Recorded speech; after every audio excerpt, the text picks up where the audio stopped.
Well, hello again. This is another day outside, and I wanted to introduce you to this place in particular. This place holds a special place in my heart. This is, as maybe you can see, the High Falls Historic Site and hydroelectric generating facility. That noise you hear in the background is this right here, which, if we pan to the left, there you go. Isn't that pretty?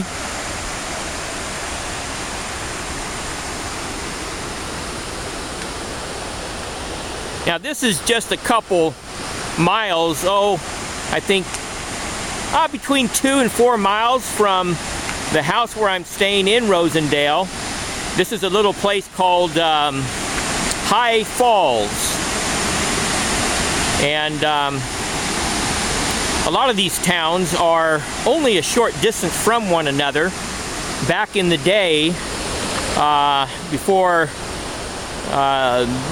modern transportation conveniences, folks had to get along on foot or horse or what have you. This particular town, as is the case with a lot of the towns in the Northeast, has been around since the 1600s. So that would explain why a lot of these properties are so close together. But like I said, this place holds a special place in my heart because right over there, you see the far side of that bridge?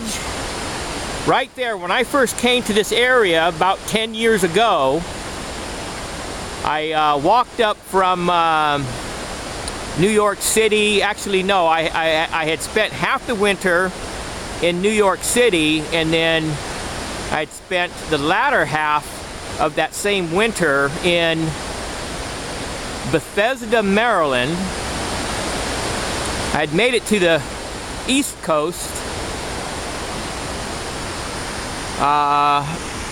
walking most of the way from San Diego as far as the capital of Missouri, and on a day 9/11 back, what was it, 2001 or so, 2000 or 2001 was 9/11, and on that day I heard about it. I had gotten off the trail I was following and had gone to town to get some supplies, and folks were talking, and come to find out the towers were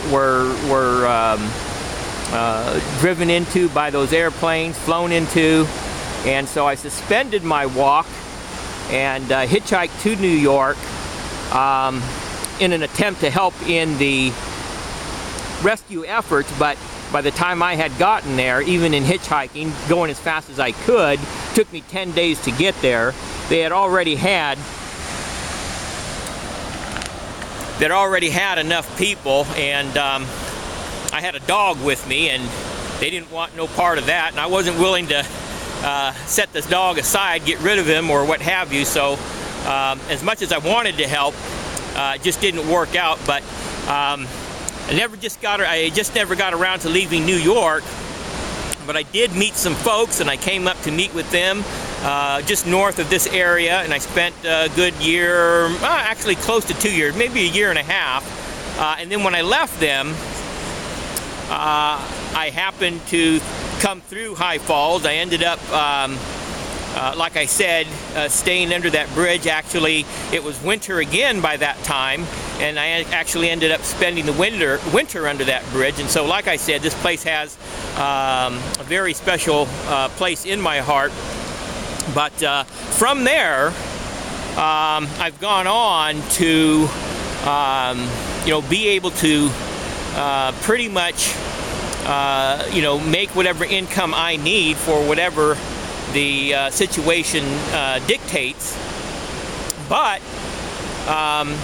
and as much as that is true, what it requires of me is that I must physically be present, which is not the best model especially for someone such as myself who, while not old, I'm certainly not getting any younger, and for a number of reasons, it just makes sense, this other business model of being able to build a business but not have to be there, and it continue not only to exist but to thrive.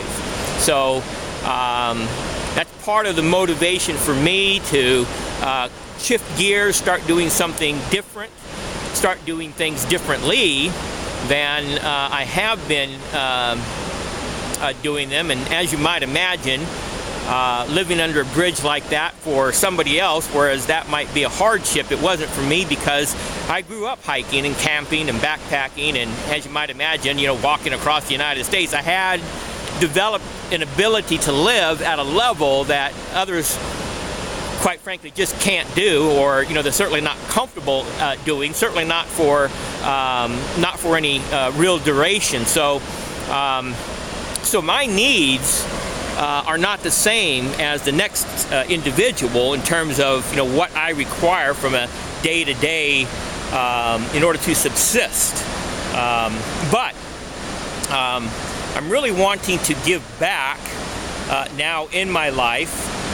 I've had favor lavished on me as a child growing up, and for a large portion of my adulthood, while not needing a lot of money, the money that I did make, I pretty much lavished favor on myself. And so it's just about time to give back to society, something I've been wanting to do for a while, but I was laden with two problems. One is what to do, what is worth the while doing. You know, how do you give back? It's one thing to want to give back, it's another thing to be able to do it in a way that not only benefits, but benefits people in a large way, but also a large number of people. And so there was that, and then, you know, obviously, you know, the vehicle, how do you go about accomplishing that? You know, what to do and how to do it. And I think I found that now with this internet marketing gig. And if history, my personal history, is any indication, then I have no doubts that I shall meet with the same degree of success, albeit on steroids, as you know, with all the business aspects, with all the aspects of an online business, if structured the right way, affords an individual, unlike what I've been having, unlike what I've been doing and how I've been doing it. So today's topic is really just that. What are the benefits of an online business? We all want freedom. We all want quality of life and improvement of the quality of life. We all want to benefit others in varying ways.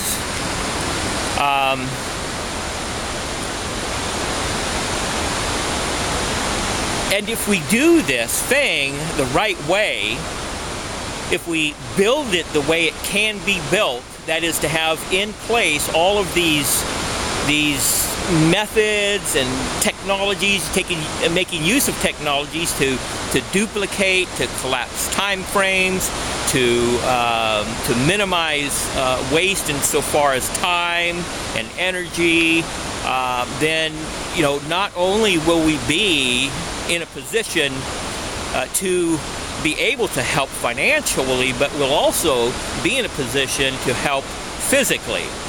And even if we cannot be somewhere physically, the thing that I so enjoy about the prospect of making money beyond what it takes to live, you know, myself, to survive, is even if I can't be somewhere, there might be two equally important things needing to be addressed, for example, but in different parts of the local area here, or different parts of the country, or even different parts of the world, but I can't be in both places at the same time. But what I can do with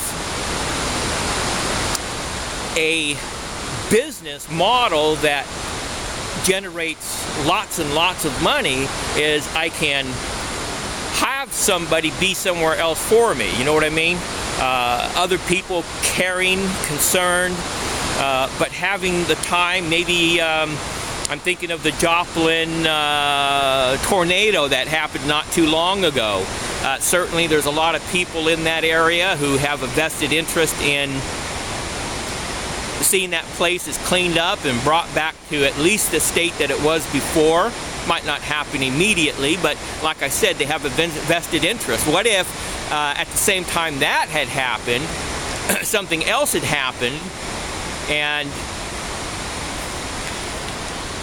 whereas I maybe couldn't be in Joplin, I could send relief in the form of money or supplies or some other such thing, so that I could be effectively in two places at one time. These are the kinds of things that occupy my mind in terms of, now that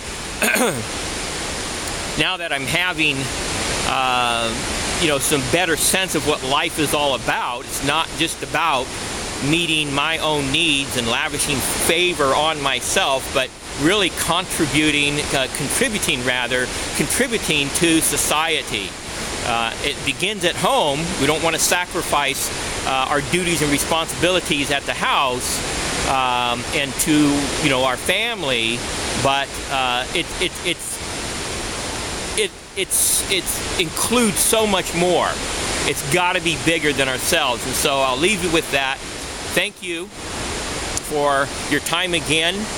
And once again, I look forward to being able to spend more time with you, hopefully tomorrow, but if not, until next time, this is Bud